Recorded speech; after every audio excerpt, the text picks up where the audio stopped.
जय हिंद साथियों, स्वागत है आप सभी का हमारे YouTube चैनल ज्ञान आरबीएल में। दोस्तों, आपको बता दें कि आपके यूपीएसआई की वैकेंसी आ चुकी हैं, यूपी पुलिस की भी आने वाली हैं या अन्य एग्जाम के लिए दोस्तों जिसमें भी स्टैटिक जीके पूछे आते हैं। तो हम स्टैटिक जीके प्रॉपर तरीके से चला रहे थे दोस्तों, और अब फिर से दोस्तों उसमें हम रेगुलरिटी ला रहे हैं।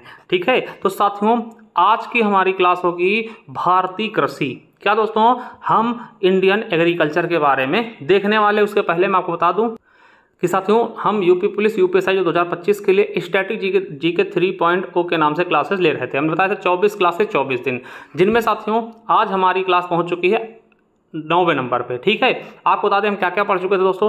आपके भारत और पड़ोसी देश पहले वीडियो में, दूसरे में विमुद्रीकरण, तीसरे में वस्तु एंड सेवा कर, ठीक है, और चौथे में महत्वपूर्ण दिवस, पांचवें में आंतरिक सुरक्षा आतंकवाद, छठे में राष्ट्रीय संगठन, और सातवें में दोस्तों साइबर क्राइम, और आठवें वीडियो हमने देखा सोशल मीडिया कम्युनिकेशन। आज दोस्तों हमारा 9वां पार्ट है और हम देख रहे हैं भारतीय कृषि। ठीक है, और साथियों ये सारे 24 टॉपिक हम देखने वाले हैं। ठीक है, आज हमारा भारतीय कृषि है। अब देखिए, और आपको बता दें कहाँ से आप अगर पहली बार जुड़े कैसे जाइएगा। देखिए हमारे प्लेलिस्ट पे जाइए, ज्ञान आरबीएल यूट्यूब की प्लेलिस्ट में, वहाँ पे जाएंगे। देखिए आपको मूल विधि की क्लासेस हम चालू कर दें दोस्तों, यूपीएसआई के लिए मिल जाएगा मूल विधि क्लासेस यूपीएसआई। ठीक है, तो मूल विधि पढ़ा रहे हैं फ्री ऑफ कॉस्ट दोस्तों आप सभी यूपीएसआई के लिए। और फिर दोस्तों स्टैटिक जीके, ये देखिए जिसमें हम ये क्लासेस दे रहे हैं दोस्तों, आपको देखिए जाइएगा, इसमें दोस्तों लगी हुई पूरी वीडियो मिल जाएंगी और 9वीं क्लास है इसी तरह से बढ़ती रहेंगे। ठीक, तो ये कर लीजिएगा दोस्तों।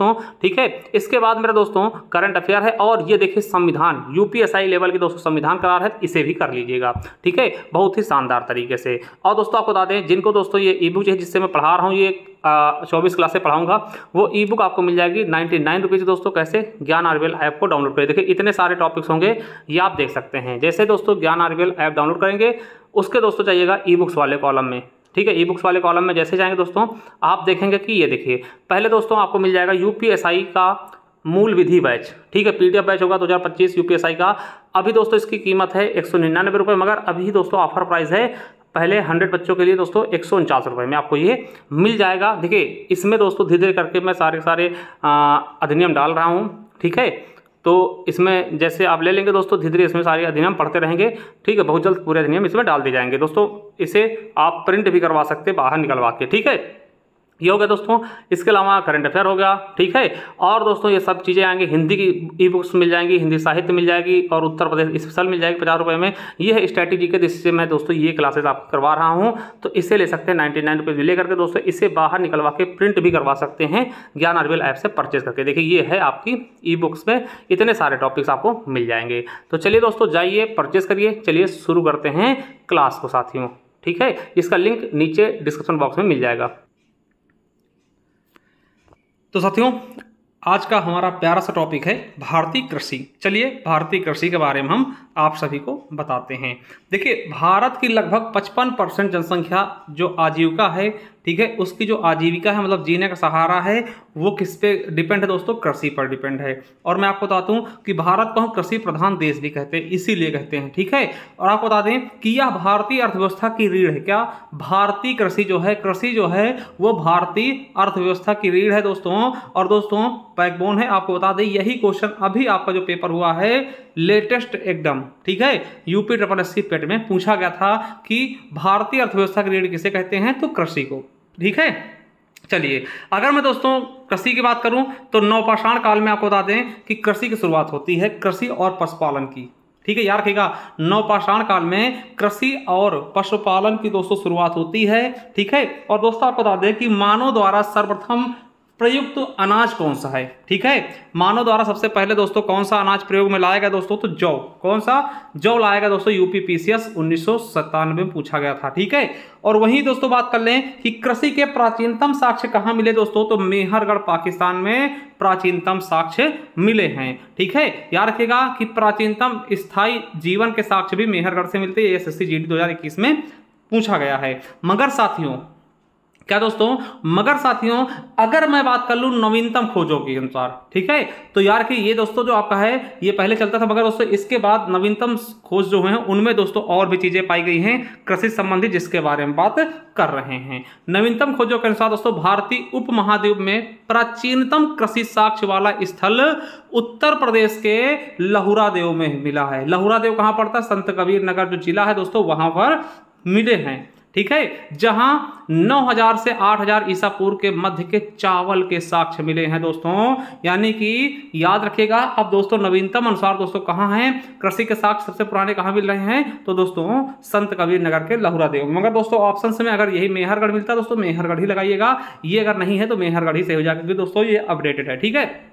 चलिए आगे बात करते हैं धान की खेती के साक्ष्य कहाँ मिलते हैं दोस्तों, तो धान की खेती के साक्ष्य मेरे दोस्तों कोल्डी हवा प्रयागराज में मिले थे। कहां से, कोल्डी हवा प्रयागराज से। चलिए तो साथियों ये चीजें हमने बात कर ली कि कृषि की शुरुआत कहां से हुई, कहां पे इसके साक्ष्य हुए। सबसे पहला अनाज कौन सा था, तो सबसे पहला अनाज दोस्तों जौ, ठीक है, जौ। चलिए अब दोस्तों बात आती है भूमि सुधार की, थोड़ी बहुत भूमि सुधार की बात कर लें। तो दोस्तों भूमि सुधार की अगर मैं बात करता हूं मेरे साथियों, तो यहां से क्वेश्चन पूछे जाते हैं। क्या पूछाते हैं कि ब्रिटिश शासन के दौरान राजस्व वसूली के जमींदारी, ठीक है, रैयतवाड़ी, महालवाड़ी में कृषकों की भूमि से जुड़ाव अधिक नहीं रहा था। दोस्तों उस समय क्या होता था, ब्रिटिश समय ब्रिटिश अपना एक कोई व्यक्ति नियुक्त कर देते थे, वो सबसे कर लेता था, सबसे खेती करवाता था, जिसको जमींदार बोलते थे, ठीक है। तो ये 3-4 व्यवस्थाएं थी चलती थी।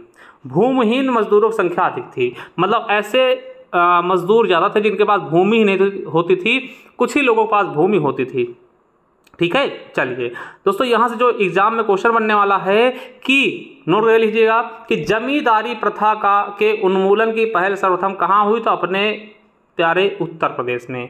जमींदारी प्रथा के उन्मूलन की पहल कहां से शुरू की गई थी, तो उत्तर प्रदेश के द्वारा शुरू किया गया था। और यह क्वेश्चन आपके यूपीएसआई 2021 के पेपर में पूछा गया, ठीक है, याद कर लेंगे।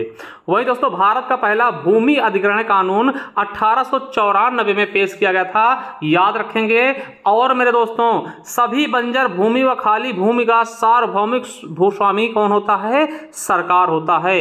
कोई भी बंजर भूमि पड़ी है, खाली भूमि पड़ी दोस्तों, उसका सार्वभौमिक सरकार भूस्वामी कौन होगा, सरकार होता है। ये भी क्वेश्चन आपके यूपीएसआई 2021 में पूछा गया है। चलिए अब दोस्तों बात करते हैं कि अतः स्वतंत्रता के बाद इन चुनौतियों पर ध्यान देते हुए 1949 में, कब दोस्तों, 1949 में भूमि सुधार संबंधी कानून भी बनाए गए, ठीक है। क्या बनाए गए, कानून बनाए गए, जिनमें दोस्तों कुछ हम आपको बता रहे हैं, जैसे काश्तकारी सुधार लाया गया। क्या दोस्तों, काश्तकारी सुधार। ये क्या होता है साथियों, तो मैं आपको बता दूं कि काश्तकारी सुधार क्या होता है, आपसे पूछेगा कि काश्तकारी सुधार से संबंध क्या है, ठीक है। इसके माध्यम से किसानों को जोत का अधिकार प्रदान करने तथा जमींदारों के अन्याय से रक्षा करने का अधिकार दिया गया। यानी कि दोस्तों किसानों को भी कुछ जमीनें दे दी गई ना, किसानों को जोत का अधिकार दिया गया। और जमींदार जो थे दोस्तों वो इनके प्रति क्या करते थे, अन्याय करते थे, जो किसान थे छोटे मोटे दोस्तों, उनसे इनकी रक्षा की गई। समझ गए। चलिए आगे दोस्तों हदबंदी कर दी गई। ये क्या था कि एक व्यक्ति के द्वारा अधिकार में रखी जाने वाली अधिकतम भूमि की सीमा निर्धारित की गई व अतिरिक्त भूमि को भूमिहीनों में वितरित कर दी गई। इसका देखिए ये सबसे अच्छा लगा। देखिए इसमें था क्या, मान ले दोस्तों कोई इस अंग्रेजों का थोड़ा सा दोस्तों चाटुकार होता था, उसके पास बहुत ज़्यादा जमीन अंग्रेजों ने दे दी कि भैया आप यहाँ क्या हैं, लंबरदार हैं, ठीक, जो भी हैं, ठीक है, आपके पास 100 बीघा जमीन है। जब अंग्रेज दोस्तों 1000 बीघा जमीन है, समझिए 1000 बीघा, एक समझने के लिए मैं बता रहा हूँ, ठीक है, हदबंदी क्या होती है मैं समझा रहा हूँ, ठीक है।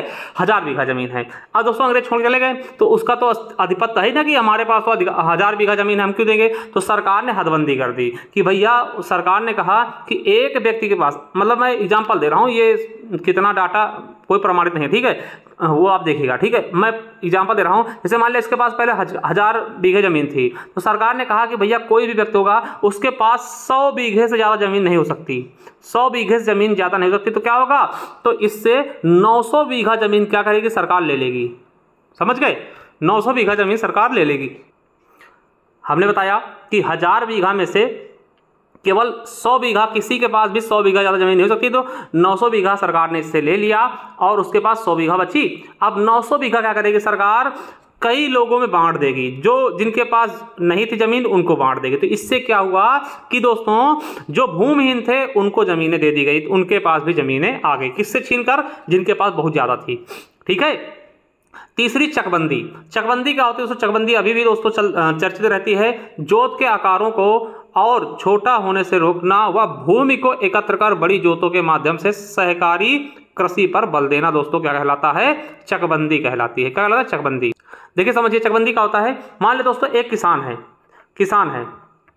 किसान क्या करता है, उसके दोस्तों 10 बिस्वा खेत यहाँ पे है, 10 बिस्वा खेत यहाँ पर है, 10 बिस्वा खेत यहाँ पर है, 10 बिस्वा खेत यहाँ पर है, ठीक है, और 10 बिस्वा खेत यहाँ पर है। यानी दूर दूर हैं कितने? 5 खेत हैं, 50 बिस्वा खेत है, ठीक है। अब दोस्तों किसान क्या करेगा, एक यहाँ पे पानी की व्यवस्था करनी, यहाँ भी एक ट्यूबवेल लगवाएगा, यहाँ पे ट्यूबवेल लगवाएगा, यहाँ पे ट्यूबवेल लगवाएगा, यहाँ पे लगवाएगा, यहाँ पे लगवाएगा, है ना। बहुत कठिन काम हो जाएगा उसके लिए, बहुत बिल देना पड़ेगा, बिजली बिल कराएगा, दुनिया भर की चीज़ें, ठीक है। और इसके साथ साथ दोस्तों कि उसे ईंधन की आवश्यकता पड़ेगी ज़्यादा, यहाँ जाएगा, 2 किलोमीटर दूर ये है, 4 किलोमीटर दूर ये है ना, 3 किलोमीटर दूर ये है, तो किसान को बहुत दिक्कत होगी। सरकार क्या करती है कि इसको क्या करेगी, जिसका दोस्तों इनके सभी के सभी टुकड़े दोस्तों एक जगह कर देगी, यानी एक जगह सभी टुकड़े जो है इकट्ठे करके एक जगह कर देगी। मान लिया दोस्तों पूरा 50 बिस्वा है इनका, तो दोस्तों एक जगह इनको 45 बिस्वा दे देगी। 5 बिस्वा दोस्तों ये सरकार लेती है, इससे और चीज़ें बनाई जाएंगी, जैसे कि गलियारा हो गए या फिर तालाब हो गया, ऐसी चीज़ें निकाल देगी, ठीक है। तो यानी कि इसको थोड़ा कम मिला, मगर दोस्तों एक जगह मिल गया किसान को, इससे किसान को भी फायदा है कि बार बार इधर उधर नहीं जाना, एक ही ट्यूबवेल गड़वा लिया और वहीं पे सारी सिंचाई कर ले रहा। इसे दोस्तों चकबंदी कहते हैं, ठीक है। चलिए दोस्तों चौथा था भूदान आंदोलन, बहुत इंपॉर्टेंट भूदान आंदोलन है, याद रखिएगा। 18 अप्रैल 1951 को विनोबा भावे द्वारा शुरू किया, मोस्ट इंपॉर्टेंट दोस्तों, ठीक है। किसके द्वारा शुरू किया गया? विनोबा भावे द्वारा, ठीक है। इन्हें रेमन मैग्सेसे पुरस्कार भी इसके लिए दिया गया था, ठीक है, विनोबा भावे को। चलिए 18 अप्रैल 1951 को शुरू किया गया था, है ना। पोचमपल्ली से इनको पहला जमीन दान में मिला था। इनके द्वारा क्या हुआ कि दोस्तों ये एक आंदोलन चलाते विनोबा भावे कि जिसको जमीन देना स्वेच्छा से दान कर दे हमको। दोस्तों जो लोग स्वेच्छा से दान करते, जिनके पास ज़्यादा जमीन होती थी वो दान कर देते थे, तो वही दान की हुई जमीन ये दूसरे लोगों में बांट देते थे जिनके पास जमीन नहीं होती थी। ये है भूदान आंदोलन और ये मोस्ट इंपॉर्टेंट है, लगा लीजिएगा, ठीक है। चलिए अब दोस्तों आगे बढ़ते हैं। अब अगला मैटर क्या है, बात करते हैं दोस्तों अब एफसीआई की। एफसीआई क्या है? भारतीय खाद्य निगम, ठीक है, फूड कॉर्पोरेशन इंडिया, है ना, ऑफ इंडिया। चलिए दोस्तों भारतीय खाद्य निगम ये क्या होता दोस्तों? देखिए जब दोस्तों 62 में और 65 में युद्ध हुआ था ना भारत का, तो भारत के पास दोस्तों अनाज की कमी आ गई थी। तो सरकार ने सोचा कि हम बड़े बड़े गोदाम बनाएंगे, क्या बड़े बड़े गोदाम बनाएंगे, उसमें हम अनाज एकत्र करके रखे रहेंगे, ठीक है। ये क्या करेंगे, हम लोग बड़े बड़े गोदाम बनाएंगे, अनाज इकट्ठा रखेंगे कि अगर मान लिया कभी ऐसी सिचुएशन आती है कि हमारे यहाँ युद्ध होता है या फिर कोई आपातकाल हो जाता है या फिर कोई ऐसी घटना घट जाती जिससे पैदावार नहीं होती, तो हम लोग भूखे तो नहीं मरेंगे, हमारे पास इतना रिजर्व होगा जिससे हम अपनी जीविका को चला पाएंगे। तो इसीलिए दोस्तों क्या करती है सरकार दोस्तों, किसानों से खरीदती है एमएसपी के माध्यम से, है ना, अनाज खरीदती और इसको गोदामों में रखती है, जिसे एफसीआई कहते हैं, भारतीय खाद्य निगम कहते हैं, ठीक है, याद रखिएगा। और इसी से दोस्तों आप देखते हो गांव में जो कोटा में चावल बढ़ता है, चीनी बढ़ती, वो सब यहीं से जाता है, ठीक है। सरकार क्या करती है, किसानों से खरीदती है, एफसीआई ले जाती है और एफसीआई के माध्यम से फिर विभिन्न मतलब कि कार्यक्रमों द्वारा दोस्तों लोगों तक बांटा जाता है, ठीक है। चलिए तो समझ गए, एफसीआई की स्थापना बहुत पूछा था 1965 में, ठीक है, जब युद्ध में अकाल पड़ा था खाने के लिए, तभी ये दिमाग में आया था। चलिए भारतीय खाद्य निगम किसके अंतर्गत आता है, ये यूपीएसआई में पूछा गया था, तो किसके अधीन कार्य करता है, उपभोक्ता मामले खाद्य और सार्वजनिक वितरण मंत्रालय के अधीन, ठीक है। याद रखेंगे 1965 में कृषि कीमत आयोग एपीसी की स्थापना की गई, ठीक है। और दोस्तों जो एपीसी था इसका नाम बदलकर 1985 में, देखिए पहले का नाम था कृषि कीमत आयोग नाम था, फिर 1985 में इसका नाम बदलकर कृषि लागत और मूल्य आयोग कर दिया, यानी सीएसीपी में बदल दिया गया। और यही कौन, सीएसीपी ही यही आयोग किसानों को उनकी उपज का न्यूनतम समर्थन मूल्य यानी एमएसपी की सिफारिश करता है। याद रखिएगा एमएसपी की सिफारिश कौन करता है, तो आप बताइएगा कृषि लागत और मूल्य आयोग। ये एसएससी सीएचएसएल 2021 में पूछा गया क्वेश्चन है, ठीक है। यानी एमएसपी की सिफारिश कौन करेगा, तो कृषि लागत और मूल्य आयोग, ये यूपी एएसआई में भी पूछा गया है, ठीक है। चलिए कब होती है दोस्तों, तो आपको बता दें कि बुआई के मौसम की शुरुआत में घोषित फसलों का मूल्य न्यूनतम समर्थन मूल्य कहलाता है। यानी कि एमएसपी क्या होती है, एमएसपी को फुल फॉर्म क्या होता है, मैक्सिमम प्राइस, है ना, एमएसपी ठीक है, तो याद रखिएगा दोस्तों, इसका फुल फॉर्म होगा न्यूनतम समर्थन मूल्य, मिनिमम है ना, प्राइस सपोर्ट, है ना। चलिए तो समझिएगा कि क्या होता है CACP दोस्तों। CACP किसके अधीन होता है? किसान एवं परिवार कल्याण मंत्रालय के अधीन काम करता है, ये भी याद रखेंगे। ठीक है, देखिए MSP की सिफारिश कौन करेगा? CACP करेगा। और CACP किसके अंतर्गत होता है दोस्तों? किसके अंतर्गत? किसान एवं परिवार कल्याण मंत्रालय के अधीन। ठीक है, नोट करके लिख लीजिएगा कि MSP जारी कौन करेगा? भारत सरकार। देखिए कंफ्यूज मत होइएगा, समझिएगा, एक बार दोबारा देख लीजिएगा कि क्या होता है। पहला है FCI।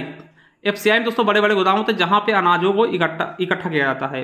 तो यहां अनाज लेने के लिए सरकार क्या करती है? MSP लागू करती है कि भैया हर फसल की एक रेट तय कर देती है जिसको हम MSP बोलते हैं। ठीक है, सरकार किसानों से MSP पर अनाज लेगी और FCI में ले जाएगी। ठीक है, और MSP की सिफारिश कौन करता है दोस्तों? CACP करता है। तो CACP दोस्तों किसके अधीन काम करता है?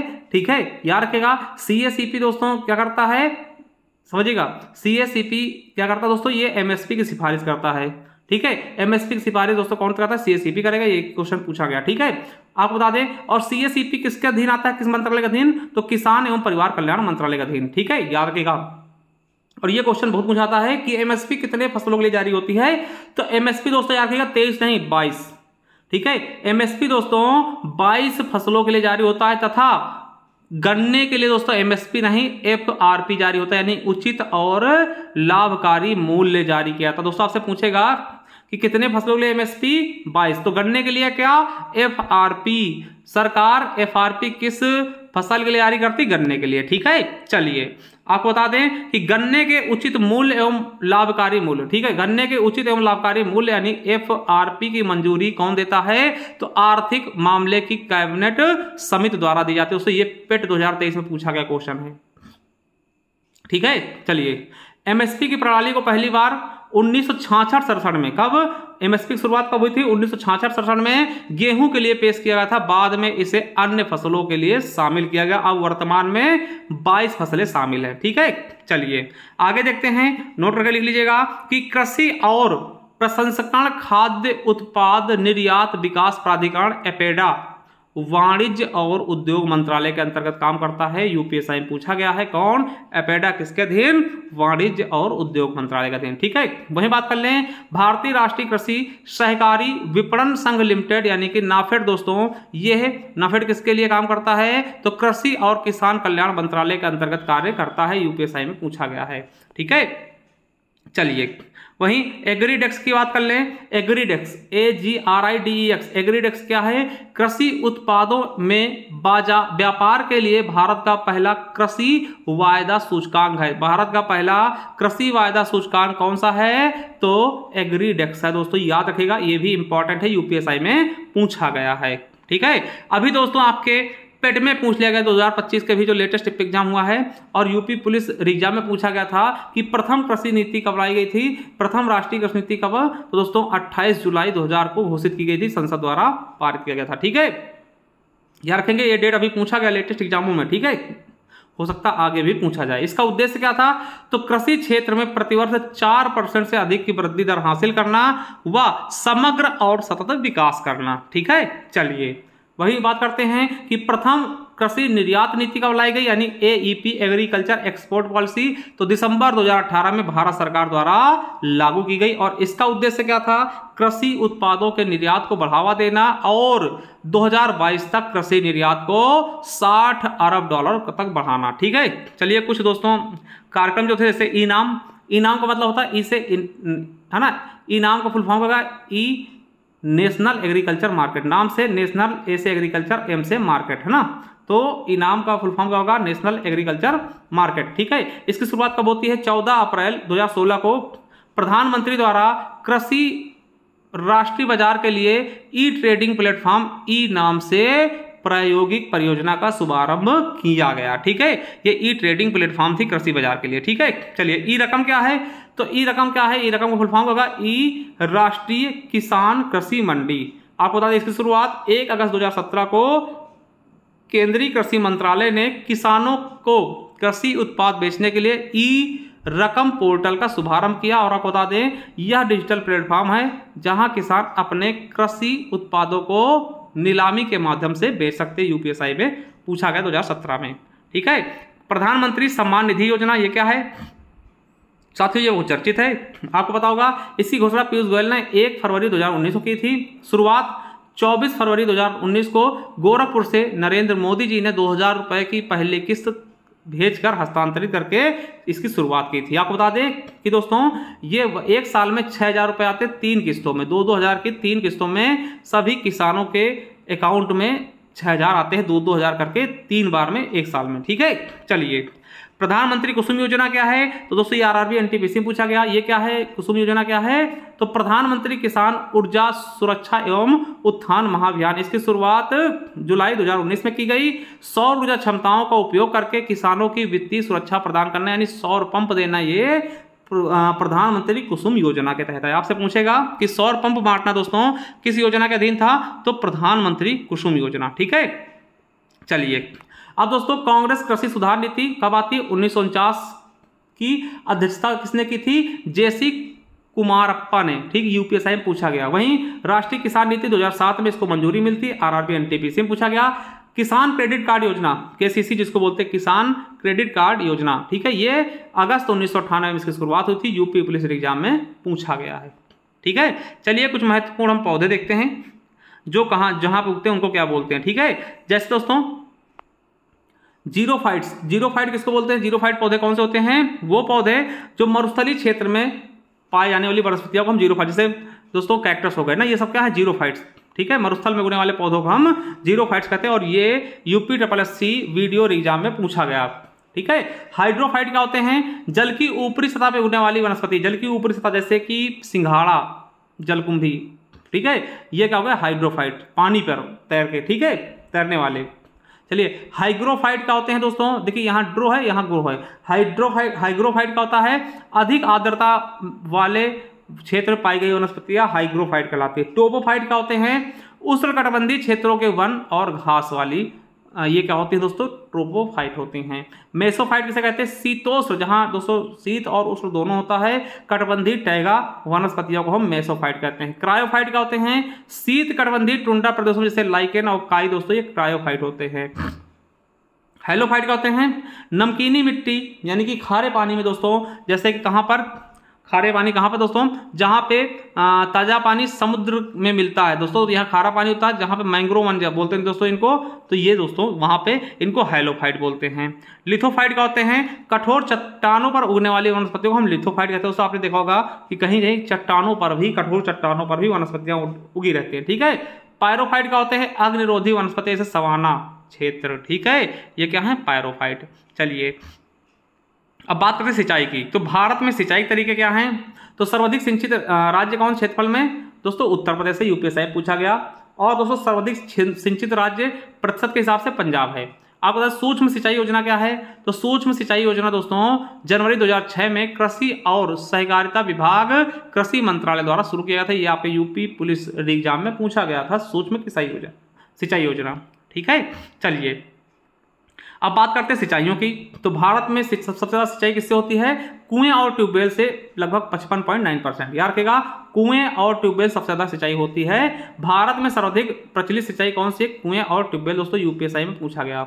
नलकूपों द्वारा सर्वाधिक सिंचित राज्य कौन सा है, तो उत्तर प्रदेश सबसे ज्यादा नलकूपों द्वारा सिंचा जाता है। नहरों से बात कर लें तो नहरों से भी सर्वाधिक सिंचित राज्य कौन सा है, उत्तर प्रदेश। ठीक है, तालाब में दोस्तों, तालाब द्वारा सर्वाधिक सिंचित राज्य कौन सा है, तमिलनाडु है। ठीक है, याद रखेंगे, इंपॉर्टेंट है आपके परीक्षा के लिए। चलिए कृषि के विशेष प्रकार देख लेते हैं, कृषि के प्रकार कौन कौन से, यहां से क्वेश्चन बहुत आते हैं। क्या दोस्तों, यहां से क्वेश्चन बहुत आते हैं।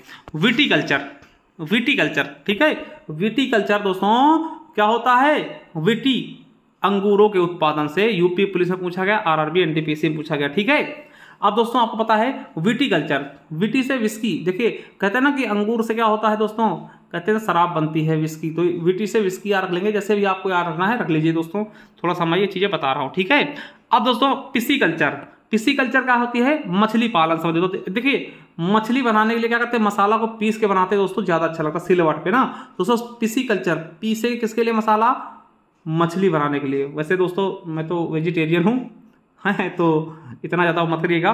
ठीक है, चलिए तो मछली पालन पिसीकल्चर। सेरीकल्चर, ठीक है, सेरीकल्चर रेशम, सेरी री से रेशम है ना, सेरीकल्चर रेशम से।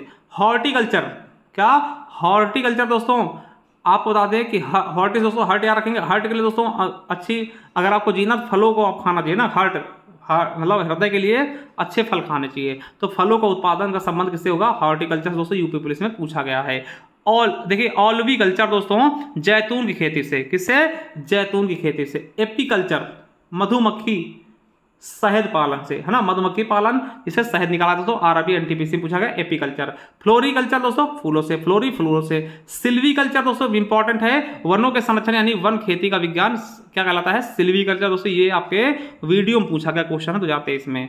मेरीकल्चर समुद्री जीवों से, ठीक है, समुद्री जीवों को मेरीकल्चर। हॉर्सी, हॉर्स लगा ना, हॉर्स मतलब घोड़ा, यानी कि हॉर्सिकल्चर किससे, घोड़ों व खच्चरों के पालन से।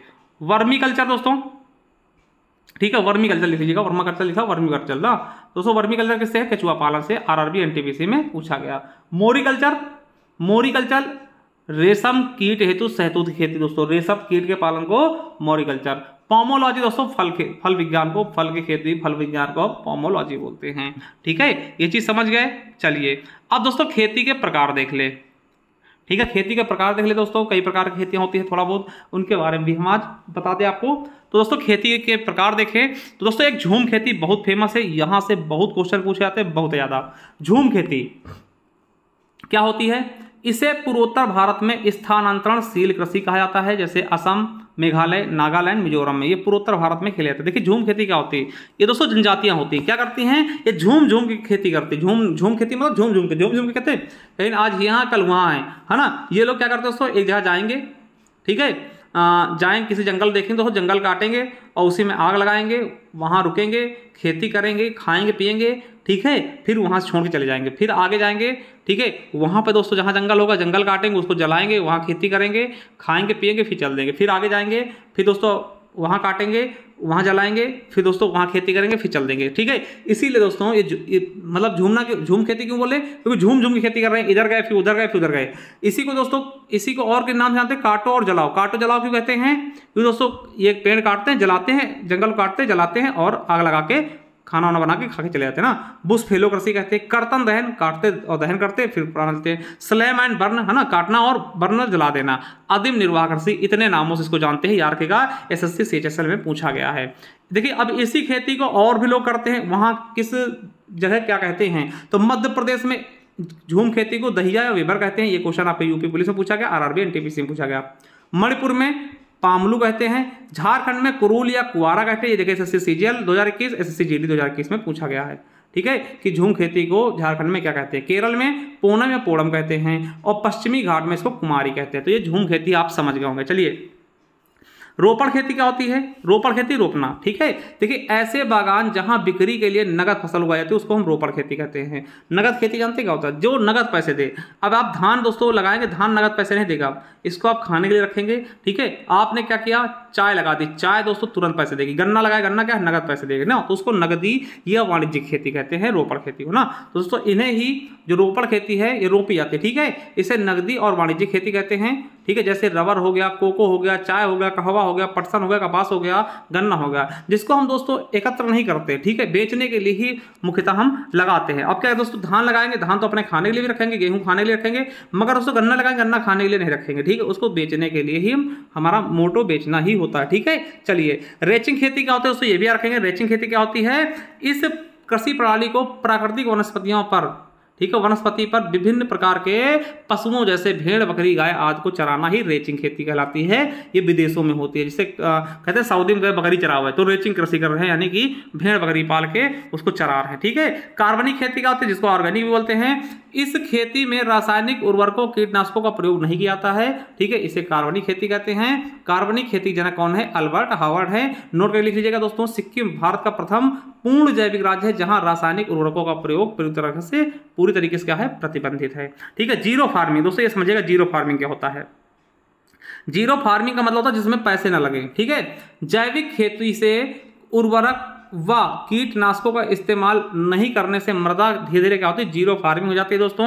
हम जैविक खेती नहीं करेंगे, मतलब कि जैविक खेती करेंगे दोस्तों, उर्वरक और कीटनाशक का प्रयोग नहीं करेंगे इसमें, ठीक है। तो खेती भी हमारी क्या होती है, जीरो फार्मिंग होती है, यानी पैसे बचने शुरू हो जाते हैं। समझिएगा इसका मतलब क्या, जीरो खेती मतलब क्या होता है। तो जीरो बजट खेती या शून्य बजट प्राकृतिक खेती एक ऐसी विधि है जिसमें किसान बाजार से कोई रासायनिक खाद, कीटनाशक या हाइब्रिड बीज नहीं खरीदते हैं, बल्कि देसी गाय के गोबर, गोमूत्र आदि से दोस्तों ये क्या करते हैं, ये खाद और ठीक है कीटनाशक स्वयं बनाते हैं। जैसे देसी गोबर हो गया, गाय का गोमूत्र हो गया, ठीक है, और भी चीज़ें दोस्तों मिला करके ये लोग खाद तैयार करते हैं और कीटनाशक स्वयं बनाते हैं, जिससे खेती की लागत लगभग शून्य होती है, यानी फिर बाहर से मार्केट से कुछ खरीदना नहीं पड़ता। इसीलिए इसको हम शून्य खेती कहते हैं, शून्य बजट खेती। भारत में शून्य बजट प्राकृतिक खेती की अवधारणा सुभाष पालेकर द्वारा दी गई, ठीक है, याद रखिएगा, आपसे पूछ सकता है शून्य बजट खेती के जनक कौन है, सुभाष पालेकर भारत में, ठीक है। उत्तराखंड के नैनीताल जिले के माकंदपुर गांव को 100% ऑर्गेनिक खेती होने के कारण इसे ऑर्गेनिक गांव की संज्ञा भी दी गई है और कृषि क्षेत्र में बायोटिक पार्क बनने वाला भारत का पहला राज्य बना है पंजाब, ठीक है, ये चीजें रखेंगे। चलिए, एक सीढ़ीदार खेती होती है दोस्तों, यह पहाड़ों क्षेत्रों पर होती है दोस्तों सीढ़ीदार खेती, ठीक है, सीढ़ीनुमा खेती है, सीढ़ीदार खेती। यूपी एसएससी सीजीएल में पूछा गया, एसएससी सीजीएल 2021-19 में दोनों में। सीढ़ीदार खेती होता है दोस्तों, देखिए पहाड़ों का होता है ऊंचा नीचा होता है दोस्तों, जहां पे पाए थोड़ा सीढ़ी डाल के ऐसे खेती कर ली, ऊपर देखें यहाँ पे कर ली, ठीक है, जहां पे थोड़ा सा समतल मिलता है वहीं पे खेती कर लेते, सीढ़ीदार बना करके छोटे छोटे, इसीलिए इसको हम क्या बोलते हैं, सीढ़ीनुमा, ठीक है। अब दोस्तों आपको बताएं तो पौधों के विकास के लिए आवश्यक 16 तत्वों की जरूरत होती है, जैसे carbon, hydrogen, oxygen, nitrogen, phosphorus, sulphur, potassium, calcium, magnesium, लोहा, मैग्नीज, जिंक, तांबा, है ना, मॉलिब्डेनम, बोरान और क्लोरीन, ठीक है, ये सब इनकी जरूरत पड़ती है 16 तत्वों की, ठीक है। चलिए आपको बात करें तो भारत में सबसे बड़ा खाद यानी उर्वरक उत्पादन करने वाली कंपनी कौन सी है मेरे दोस्तों, तो इफ्को है, यानी इंडियन फर्टिलाइजर कोऑपरेटिव लिमिटेड दोस्तों, इफ्को। यह एक सहकारी संस्था दोस्तों, यूपी पुलिस एग्जाम में पूछा भी जा चुका है, ठीक है। चलिए, दो समितियां दोस्तों इसको देख लें। तो अशोक दलवाई समिति क्या है दोस्तों, इसने क्या बोला था, 2022 तक हम किसानों के आय को दोगुनी करने के लिए इसको गठित किया गया था। वहीं MS स्वामीनाथन समिति का है, तो विपणन सीजन 2021-22 के लिए अनिवार्य रबी फसलों के लिए न्यूनतम समर्थन मूल्य में वृद्धि को मंजूरी देने के लिए इसका गठन किया गया था, SSC सीजीएल में पूछा गया था। चलिए अब भारत में हम फसलें देख लें। क्या दोस्तों, भारत में फसलें देख लें कितने प्रकार की होती है, मुख्यतः दोस्तों 3 प्रकार की फसलें होती है, रबी, खरीफ और जायद। रबी फसल क्या होती है दोस्तों, यह फसल शीत ऋतु में बोई जाती है, यानी ठंडी समय बोई जाएगी। यूपीएससी में पूछा गया रबी फसल कब बोई जाती है, शीत ऋतु में। बुआई कब होती है, अक्टूबर नवंबर में दोस्तों, अभी दोस्तों इसी का समय आएगा, ठीक है।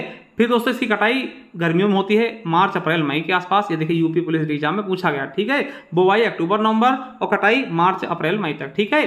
फसल कौन कौन से होंगे, जैसे गेहूं हो गया, जौ हो गया, देखिए जौ पूछा गया है कौन सी है, तो रबी, यानी जो ठंडी में दोस्तों बोई जाएंगी वो रबी फसल होगी। यार कि चना ठंडी में बोया था, मटर भी, मसूर, सरसों, अलसी, आलू, तंबाकू, ये क्या है दोस्तों, रबी फसल हैं। वहीं खरीफ फसल की बात कर लें तो खरीफ फसल दोस्तों यूपी पुलिस से पूछा गया 2024 में। इसकी बुआई दोस्तों जून जुलाई में करते हैं, यूपी से पूछा गया, और कटाई अक्टूबर नवंबर में, ठीक है। देखिए इसको काटने के बाद फिर हम रबी लगाते हैं, ठीक है। चलिए अब फसलें कौन कौन सी हो जाएंगी खरीफ फसल में, जैसे धान हो गया, मक्का हो गया, बाजरा, ज्वार, सनई, कोदो, अरहर, मूंगफली, कपास, गन्ना, ये क्या है, खरीफ फसल है। वही बात करें जायद फसल की मेरे दोस्तों, तो जायद फसल दोस्तों इनको मार्च अप्रैल में बोते हैं, जून जुलाई में कटाई हो जाती है। जायद फसल दोस्तों ग्रीष्म ऋतु के दौरान होती है, यूपीएससी में पूछा गया। जैसे तरबूज, खरबूजा, यूपीएससी में पूछा गया कौन सी फसल है, जायद फसल है। तरबूज खरबूजा क्या है, जायद फसल। ककड़ी, लौकी, लोबिया, ठीक है, खीरा, ये सब क्या है, जायद फसल। यूपी जेल वार्डन में भी पूछा गया है। आपको बता दें कि उत्तर प्रदेश में उगाई गई फसलों में न्यूनतम अवधि किसकी होती है, तो मूंग की सबसे कम अवधि होती है।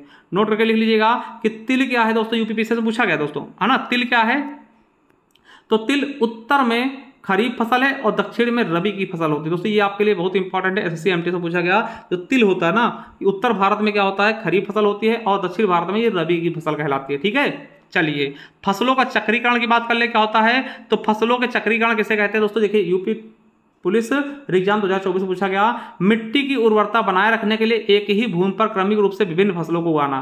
देखिए एक फसल चक्र होता है दोस्तों, ठीक है, कि हम धान लगाएंगे, धान के बाद गेहूँ लगाते हैं, गेहूँ के बाद हम दोस्तों है ना मटर लगाते हैं, मतलब ऐसे कुछ दोस्तों जो 3-4 फसलें लेते हैं, साल में 2 या 3 फसल लेते हैं, ठीक है, उसे हम चक्रीकरण कहते हैं। यानी कि मिट्टी की उर्वरता, जैसे कि एक पहले क्या करते हैं, एक दोस्तों जिसकी जड़ें गहरी जाती हैं वो फसल उगाते हैं, फिर एक जिसकी जड़ें उथली रहती है यानी कि ज़्यादा अंदर तक नहीं जाती है दोस्तों, उसकी करते हैं। क्योंकि एक पहले वाली फसल दोस्तों गहरे से इसके पोषक तत्व ले लेगी, और फिर दोस्तों एक जो दोबारा लगाएंगे दोस्तों ऊपर के पोषक तत्व ले लेगी, फिर इसको जोड़ के दोस्तों थोड़ी देर के लिए छोड़ देंगे, ठीक है। तो ये क्या होता है, चक्रीकरण कहलाता है फसलों का, ठीक है।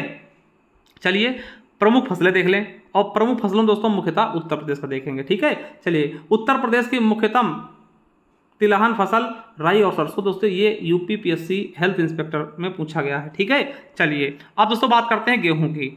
तो देखिए हम मुख्यतः उत्तर प्रदेश का ही देखेंगे क्योंकि उत्तर प्रदेश ज़्यादा महत्वपूर्ण है हमारे लिए, ठीक है। चलिए गेहूं बात करते हैं, तो प्रदेश में कुल कृषि योग्य भूमि के लगभग 24% भूभाग पर गेहूं खेती होती है।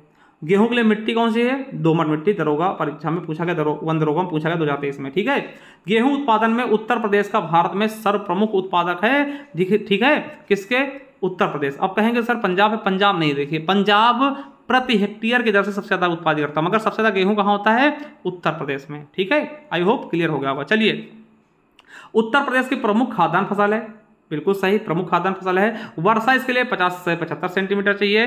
कहां होता है, तो प्रदेश में भाभर व दक्षिण के पठारी भागों छोड़कर सब जगह होती है, ठीक है। भाभर क्षेत्र यानी भाभर मतलब कि जहां कंकड़ीला पथरीला होगा, और पठारी क्षेत्र को छोड़कर हर जगह दोस्तों गेहूं खेती होती है। सर्वाधिक गेहूं खेती गंगा घाघरा दोआब में की जाती है, और उत्तर प्रदेश में सबसे ज्यादा गेहूं खेती कहां होती है, तो गोरखपुर में। आपको बता दें गेहूं उत्पादन में उत्तर प्रदेश का प्रथम स्थान है।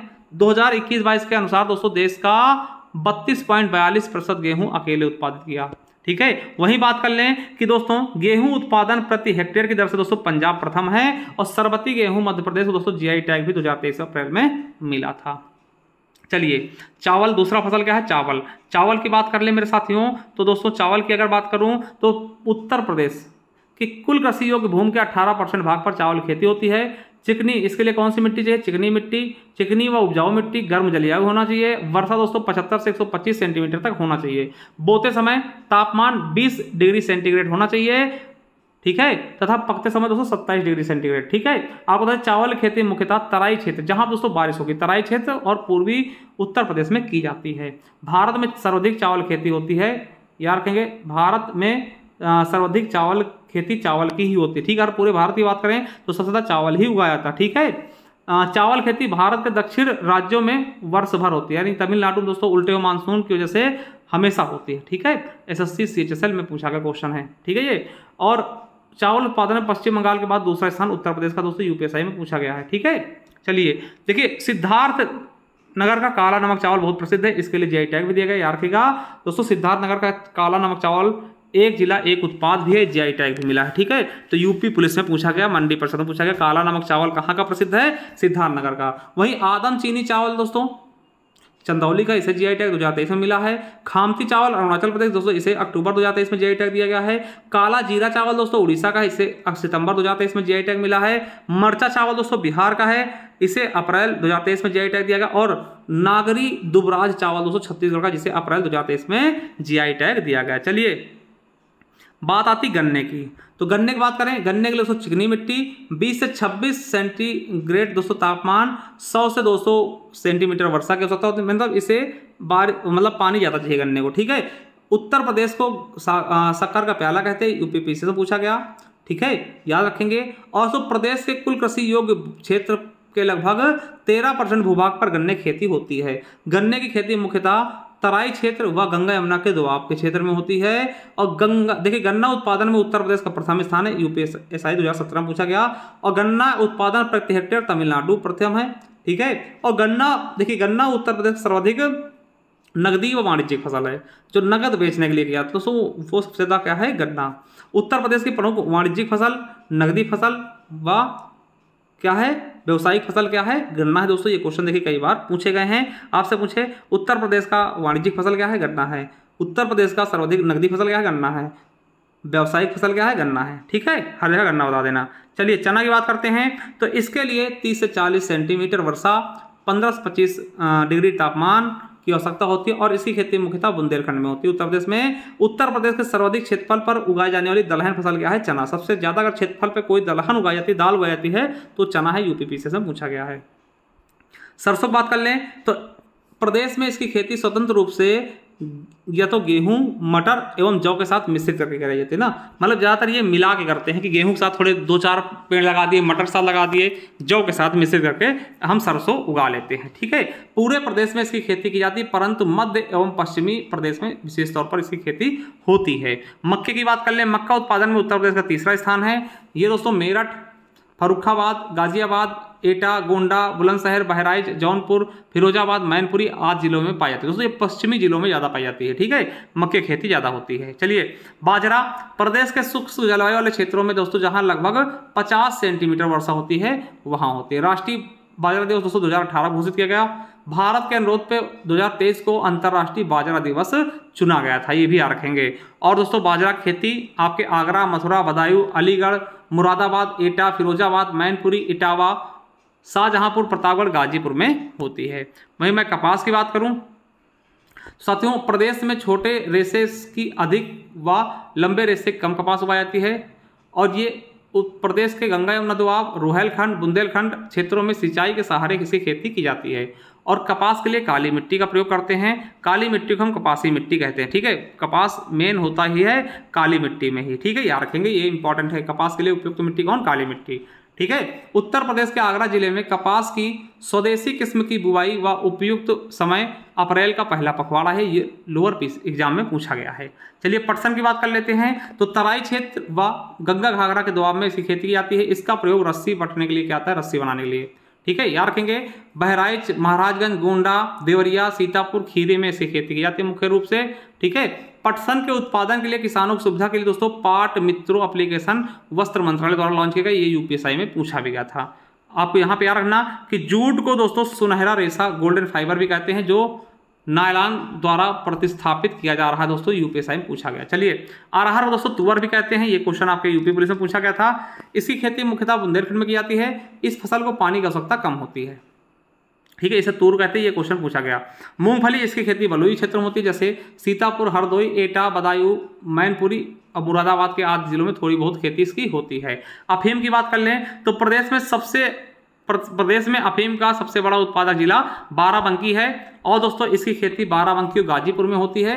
लाइसेंस लेना पड़ता है इसकी खेती के लिए, लाइसेंस लेना पड़ता है दोस्तों अफीम के लिए। ठीक है, बाराबंकी और गाजीपुर में। और सो गाजीपुर में एकमात्र दोस्तों अफीम फैक्ट्री भी है भारत और एशिया की। ठीक है, याद रखेंगे, यूपीएससी में पूछा गया क्वेश्चन है। चलिए तंबाकू की बात कर लें दोस्तों। तंबाकू क्या है? तंबाकू खेती मुख्यतः खाने और हुक्का पीने के लिए की जाती है। ठीक है, कहाँ कहाँ? वाराणसी, मेरठ, गाजियाबाद, बुलंदशहर, मैनपुरी, सहारनपुर व फर्रुखाबाद में।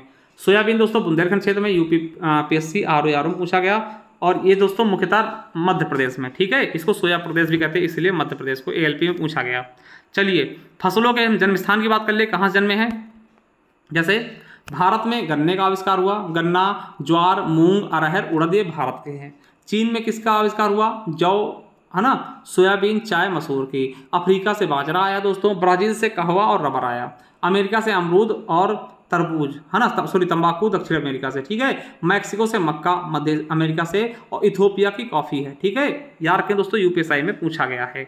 चलिए अब दोस्तों स्थान देख लेते हैं, किस फसल का कौन सा स्थान है 2025 में लेटेस्ट। ठीक है, चलिए बात करते हैं अरहर। तो अरहर के उत्पादन में कर्नाटक पहले स्थान पे, फिर महाराष्ट्र, फिर उत्तर प्रदेश तीसरे स्थान पे।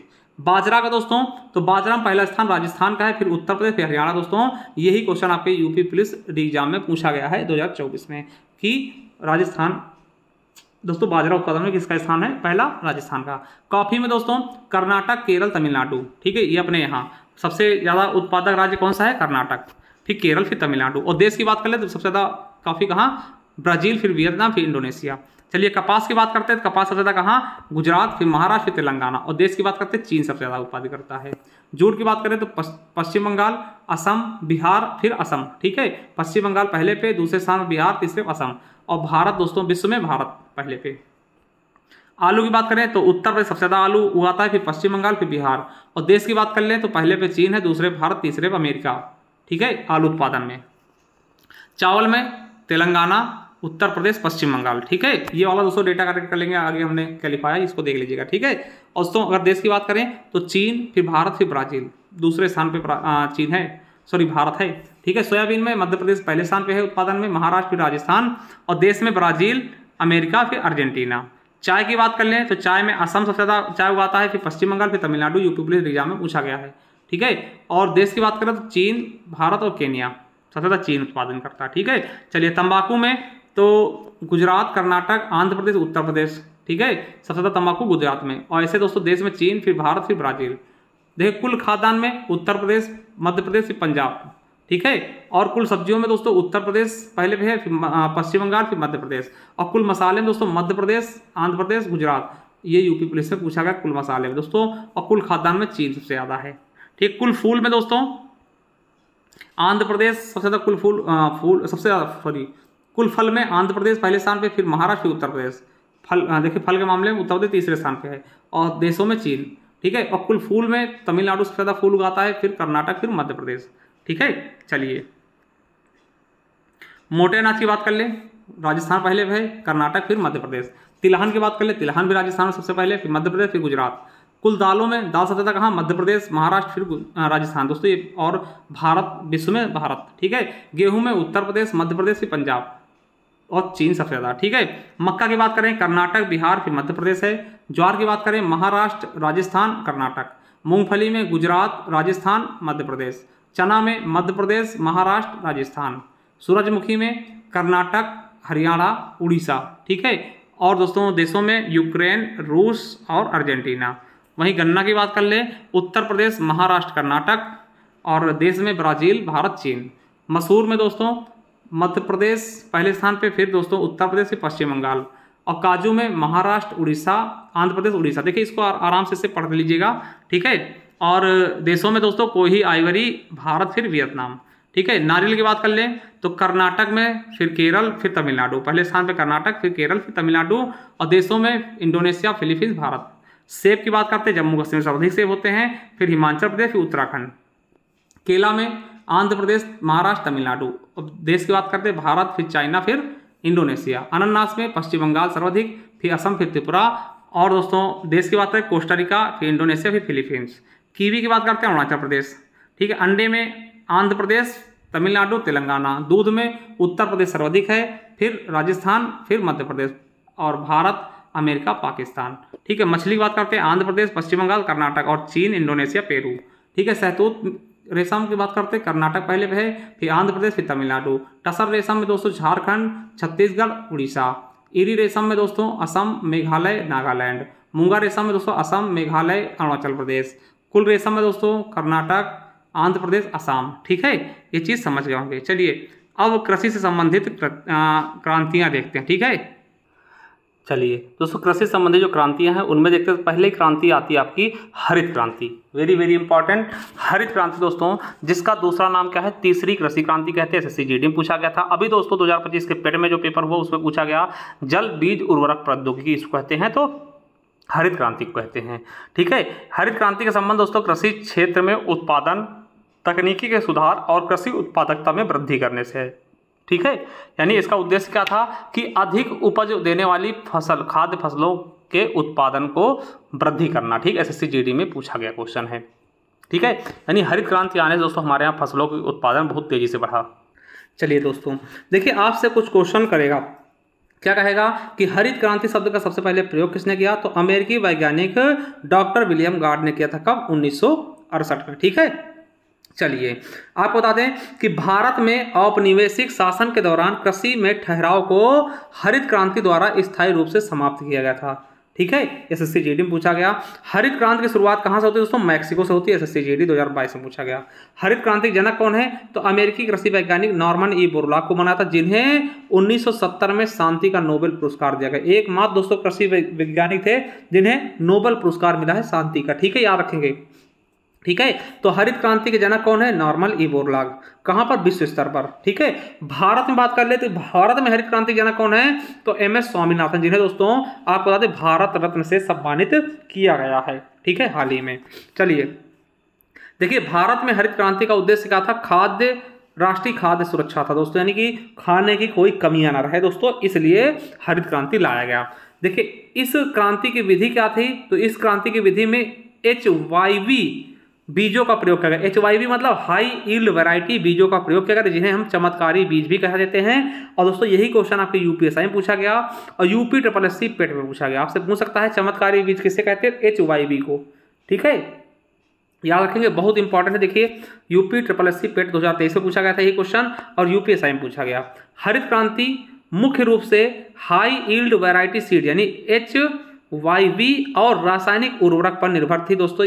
SSC GD 2022 और यूपी पुलिस एग्जाम में पूछा गया है। ठीक है, किस पर दोस्तों ये आश्रित थी, हाई HYV सीड्स और रासायनिक उर्वरक पर। ठीक है, याद रखेंगे 1960 में रॉकफेलर फाउंडेशन द्वारा अंतरराष्ट्रीय चावल अनुसंधान संस्थान मनीला के वैज्ञानिकों द्वारा चावल की उन्नत वर्ण संकर किस्में विकसित की गई थी। और आपको बता दें कि भारत में जब हरित क्रांति की शुरुआत हुई थी उस समय प्रधानमंत्री इंदिरा गांधी, कृषि मंत्री चिदम्बरम सुब्रमण्यम, ठीक है, और कृषि सचिव कौन थे, बी शिवरमन थे। ठीक है, बी शिवरमन थे। चलिए, भारत में हरित क्रांति का पहला चरण 1960 के दशक से लेकर के 1970 के मध्य तक चला था दोस्तों। ये आपके SSC GD में पूछा गया। भारत में हरित क्रांति के लिए आरंभिक स्थल के रूप में पंजाब को चुना गया था। सबसे पहले हरित क्रांति की शुरुआत भारत में किस राज्य में की गई, पंजाब में। यह आपके SSC GD और UPSSC पेट 2023 में पूछा गया। और हरित क्रांति से सबसे ज्यादा लाभान्वित राज्य कौन से हुए, तो पंजाब, हरियाणा और पश्चिमी उत्तर प्रदेश। ठीक है, पहली शुरुआत दोस्तों गेहूं से होती है, ठीक है, और पंजाब से होती है। याद रखिएगा कि हरित क्रांति का सर्वाधिक प्रभाव गेहूं पर पड़ा और हरित क्रांति का जन्मस्थल कौन सा है, पंतनगर, उत्तराखंड को माना गया। ठीक है, पंतनगर में आपको पता है पहला कृषि विश्वविद्यालय भी स्थित है ना।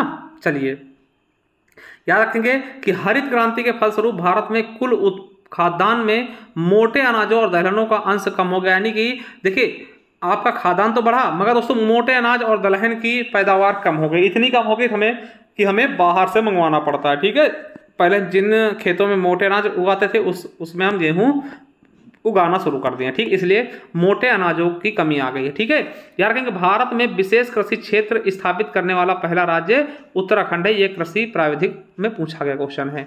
1965 में भारत में एशिया का पहला निर्यात प्रसंस्करण क्षेत्र यानी EPZ एक्सपोर्ट प्रोसेसिंग जोन कहाँ खोला गया, कांडला, गुजरात में स्थापित किया गया। और ये पेट 2023 में पूछा गया क्वेश्चन था। चलिए, नॉर्मन ई बोरलॉग की बात कर लें। ये हरित क्रांति के जनक हैं विश्व स्तर पर भी। ठीक है, इनका जन्म 25 मार्च 1914 को अमेरिका के आईओवा प्रांत में हुआ था। BPSC पूछा क्वेश्चन है। कार्य क्षेत्र इनका मैक्सिको था। हरित क्रांति के जनक थे और इन्हें शांति का नोबेल मिला था। शांति का नोबेल पाने वाले एकमात्र कृषि वैज्ञानिक नॉर्मन ई बोरलॉग थे। ठीक है, चलिए बात करते हैं MS स्वामीनाथन। इनका जन्म 7 अगस्त 1925 को तमिलनाडु में हुआ था। मृत्यु 28 सितंबर 2023 को हुआ था। आपको बता दें कि इन्हें हम भारत का हरित क्रांति का जनक कहते हैं। ठीक है, हरित क्रांति का green revolution father of India, ठीक, किसको बोलते हैं, स्वामीनाथन जी को। ठीक है, इन्हें रेमन मैग्सेसे पुरस्कार 1971 में दिया गया। 1986 में अल्बर्ट आइंस्टीन वर्ल्ड साइंस पुरस्कार मिला। 1987 में पहला विश्व खाद्य पुरस्कार मिला। 1991 में टाइलर पुरस्कार अमेरिका द्वारा दिया गया। 1994 में UNEP ससाकावा पर्यावरण पुरस्कार दिया गया दोस्तों। उसके अलावा 1999 में यूनेस्को महात्मा गांधी स्वर्ण पदक दिया गया। 2000 में Franklin D Roosevelt for freedom Nobel दिया गया। ठीक है, 1967 में पद्मश्री, 1972 में दोस्तों पद्म भूषण, 1989 में पद्म भूषण और दोस्तों 1999 में दोस्तों इंदिरा गांधी पुरस्कार सम्मानित किया गया। ठीक, और अभी दोस्तों इनको क्या किया गया दोस्तों, भारत रत्न से सम्मानित किया गया। ठीक, सभी पुरस्कार पा चुके हैं, पद्मश्री, पद्म भूषण, पद्म भूषण और भारत रत्न सभी। ठीक है, चलिए याद रखेंगे यहाँ पे दोस्तों एक क्वेश्चन और याद रखिएगा कि FAO के द्वारा रेत और धूल तूफान कृषि में समन अनुकूलन नीति और जोखिम प्रबंधन उपायों के लिए एक गाइड शीर्षक से रिपोर्ट जारी की गई है दोस्तों। ये यूपी पुलिस एग्जाम में पूछा गया, इसके द्वारा की गई थी, FIO के द्वारा। ठीक है, चलिए अब दोस्तों श्वेत क्रांति देखते हैं। श्वेत क्रांति जिसे हम दूध क्रांति या फिर ऑपरेशन फ्लड कहते हैं। श्वेत क्रांति का नेम क्या है, दूध क्रांति, ऑपरेशन फ्लड। ठीक है, उद्देश्य क्या था, दूध उत्पादन करना बहुत तेजी से, हमें पहले नंबर पे आना है। श्वेत क्रांति की शुरुआत दोस्तों 13 जनवरी 1970 की गई, यूपीएसआई में पूछा गया। प्रधानमंत्री इंदिरा गांधी जी थी।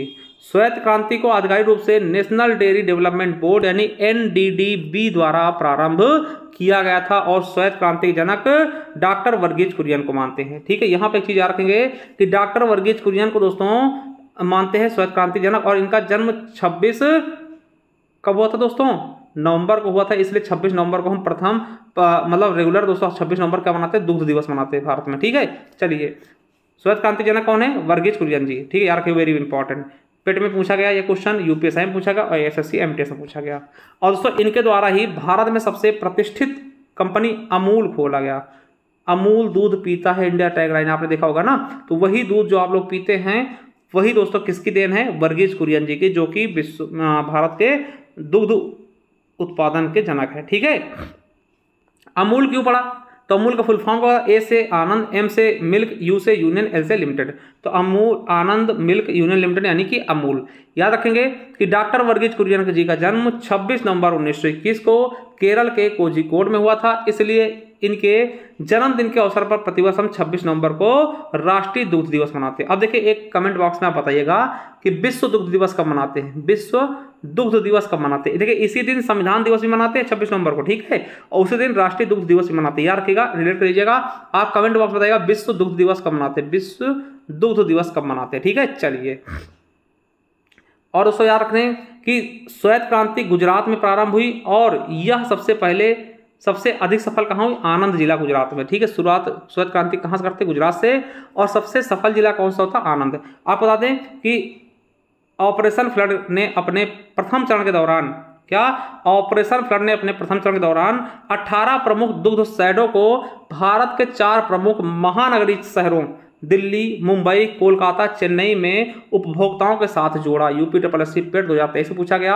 और आपको बता दें कि ऑपरेशन फ्लड परियोजना में अब तक 3 चरण पूरे हो चुके हैं। कौन कौन से चरण? 3 चरण कौन कौन से हुए, कब हुए हैं? तो प्रथम चरण 1970 से 80 के बीच, इसमें देश के कुछ क्षेत्रों में दूध उत्पादन बढ़ाने पर बल दिया गया, यानी कि कुछ क्षेत्र चुने गए, वहां पे दूध बढ़ाने की शुरुआत की गई। इसका उद्देश्य अमूल आनंद गुजरात की भारतीय सहकारी संघ का निर्माण करना था।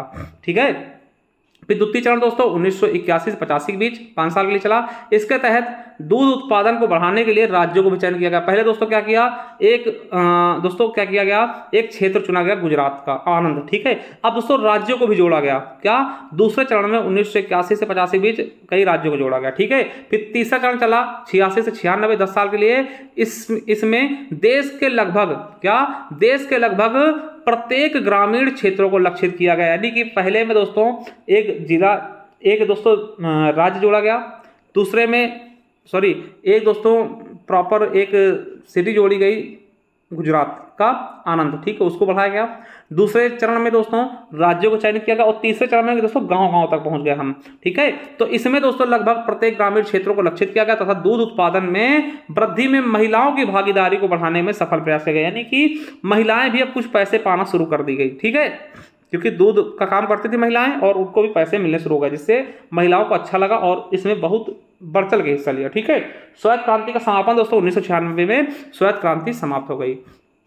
बात करते हैं राष्ट्रीय डेयरी विकास बोर्ड की स्थापना 16 जुलाई 1965 को हुआ और राष्ट्रीय डेयरी विकास बोर्ड का मुख्यालय कहाँ है? आनंद गुजरात में।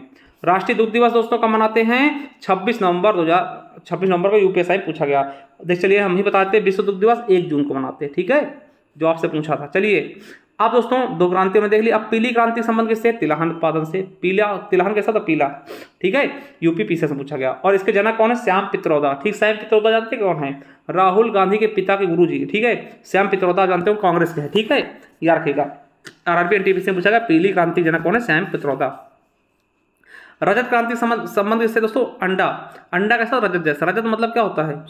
चांदी। ठीक है, चांदी जैसा होता है ना, याद रखिएगा। अंडा, रजत क्रांति अंडे संबंधित है। जनक कौन होंगी? इंदिरा गांधी। लाल क्रांति दोस्तों टमाटर और मांस कैसा लाल होता है, टमाटर कैसा लाल। और इसके जनक कौन होंगे? विशाल तिवारी। गुलाबी क्रांति झींगा मछली से, इसके कौन होंगे जनक? गुलाबी क्रांति के दुर्गेश पटेल। ठीक है, नीली क्रांति मत्स्य उत्पादन से। ठीक है, देखिए पानी आज ब्लू है, पानी कैसा था? ब्लू, और ब्लू पानी में ही मछलियां रहती है, इसलिए नीली क्रांति मत्स्य उत्पादन से यूपी पुलिस को पूछा गया। इसके जनक कौन है? अरुण कृष्णन और हीरालाल चौधरी। ठीक है, फिर दोस्तों गोल क्रांति आलू उत्पादन से संबंधित यूपीएसआई में पूछा गया। बादामी क्रांति मसालों से संबंधित है।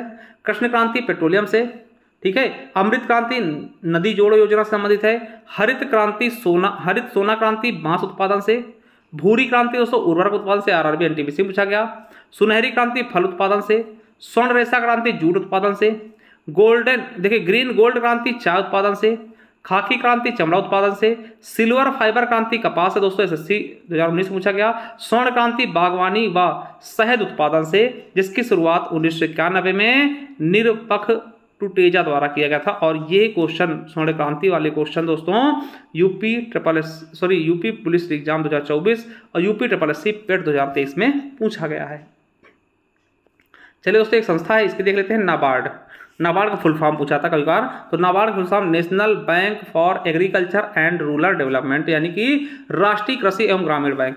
यह कृषि ग्रामीण विकास की सर्वोच्च संस्था है। नाबार्ड कृषि तथा ग्रामीण क्षेत्रों को वित्त पोषण करने वाली एक केंद्रीय व शीर्ष संस्था। ये यूपी SSC पेट 2023 में पूछा गया। इसकी स्थापना 12 जुलाई 1982 को यूपीएसआई में पूछा गया। किसकी सिफारिश पर? शिव रमन सिंह समिति की सिफारिश पर। मुख्यालय कहाँ है? मुंबई में। नाबार्ड द्वारा अधिकतम 15 वर्षों के लिए कृषि ऋण प्रदान किया था। ये यूपीएसआई में पूछा गया। नाबार्ड द्वारा सूक्ष्म सिंचाई कोष स्थापित किया गया। यह भी यूपीएसआई में पूछा गया। चलिए कुछ क्वेश्चन देख लेते हैं जो कि आपके लिए पूछे गए हैं, ठीक है। चलिए, चींटियों के हमले से फसलों की सुरक्षा के लिए दोस्तों कपूर का प्रयोग करते हैं, यूपीएसआई में पूछा गया। फावड़ा क्या है? तो एक साधारण उपकरण है जिसका प्रयोग जंगली घास को हटाने, मिट्टी को ढीला करने के लिए क्या था, फावड़ा कहते हैं। आप जानते हैं, जिसको फरुआ गांव कहते हैं हमारे एरिया, ठीक है। आपके इधर क्या कहते हैं आप बताइएगा, ठीक है। यूपी पुलिस में पूछा गया। शेयर क्रॉपिंग क्या होता है दोस्तों?